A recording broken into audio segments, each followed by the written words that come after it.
হাদিসে পাকের মধ্যে এসেছে, আল হাসাদু ইয়াকুলুল হাসানাত কামা তাকুলুন নারুল হাতাব।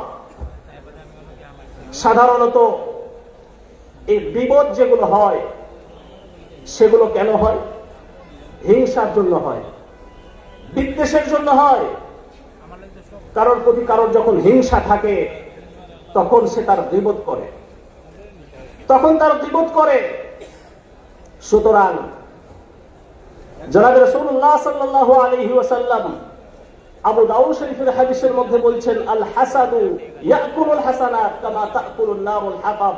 হিংসা তোমাদের নেকিগুলোকে ওই রকম ভাবে খেয়ে ফেলে যেরকম ভাবে আগুন কাঠকে খেয়ে ফেলে।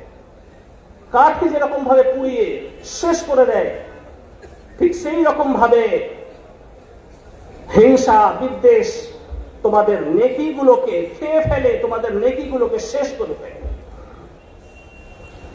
জনাবে রাসূলুল্লাহ সাল্লাল্লাহু আলাইহি ওয়াসাল্লামকে জিজ্ঞাসা করা হলো, জনাবে রাসূলুল্লাহ সাল্লাল্লাহু আলাইহি ওয়াসাল্লাম সাহাবায়ে কেরামদেরকে জিজ্ঞাসা করছেন, আতাদরুনা মাল গীবা, হে আমার সাহাবারা তোমরা কি জানো যে গীবত কি জিনিস? সাহাবায়ে কেরামগণ বললেন, আল্লাহু ওয়া রাসূলুহু আ'লাম, আল্লাহ এবং আল্লাহর রাসূল ভালো জানেন। জনাবে রাসূলুল্লাহ সাল্লাল্লাহু আলাইহি ওয়াসাল্লাম বললেন, যিকরুকা আখাকা বিমা ইয়াকরাহ, অপর ভাইয়ের সম্পর্কে এমন কথা বলা যে সে যদি উপস্থিত থাকতো তাহলে সেটাকে খারাপ বলে মনে করতো, সেটাই হচ্ছে গীবত, সেটাই হচ্ছে গীবত।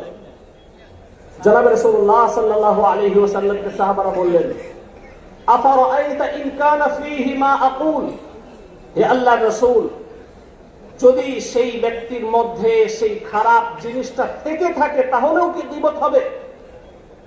জনাবে রাসূলুল্লাহ সাল্লাল্লাহু তাআলা আলাইহি ওয়াসাল্লাম বললেন, ইন কানা ফীহি মা তাকুলু ফাকাদ ইগতাবতাহু ওয়া ইন লাম ইয়াকুন ফীহি মা তাকুলু ফাকাদ বাহাত্তাহু। যদি তার মধ্যে সেই দোষটা থেকে থাকে তাহলেই গীবত হবে, আর যদি তার মধ্যে সেই দোষটা না থাকে আর সেই দোষ তুমি বর্ণনা করছো তাহলে সেটা হচ্ছে গীবতের থেকেও বড় গুনাহ, সেটা হচ্ছে বহতান।